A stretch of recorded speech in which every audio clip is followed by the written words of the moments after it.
Hello everyone, শীতকালে সুন্দর একটি সকালে তোমাদের সকলকে সাথে নিয়ে আমার মিনি ব্লগটা স্টার্ট করলাম। দেখো সকালে আমি এখন খাওয়া দাওয়া করছি, খিচুড়ি, ডিম সেদ্ধ, বাঁধাকপির বড়া। আর এদিকে দেখো বাবা বাজার নিয়েও চলে এসছে। আজকে বাজার করেছে মূলো শাক, লাউ, বেগুন, আদা, কাঁচা লঙ্কা।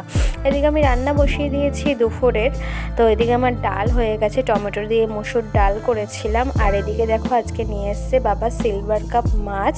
তো এখন সিলভার কাপ মাছটা শুধু করব। এদিকে মশলা করাও আমার হয়ে গেছে, পেঁয়াজ, টমেটো, জিরে, সরষে সব কিছু দিয়ে করেছিলাম। এখন লাউ শাকটা বানানো বাকি রয়েছে, লাউ শাক বানিয়ে ওদিকে রান্নাবান্না আমার কমপ্লিট হয়ে গেছে। আর তোমাদের সাথে কিছু শেয়ার করা হয়নি। আর এখন বিকেলবেলা দেখো একটা ঘরে অনেক দিন থেকে আপেলটা রয়েছে, নষ্ট হয়ে যাচ্ছে। তো খাওয়া তো হয়নি, এটা আমি নষ্ট করব না, এটা আমি গাছের গোড়ায় দিয়ে দেবো। এটা খুব ভালো, তোমরাও করে দেখো। আর শীতকালে সবার বিছানায় প্রায় এরকম থাকে। বিকালে আমি একটা কেক খেয়ে নিলাম। তো আজকের ভিডিও এইটুকুই।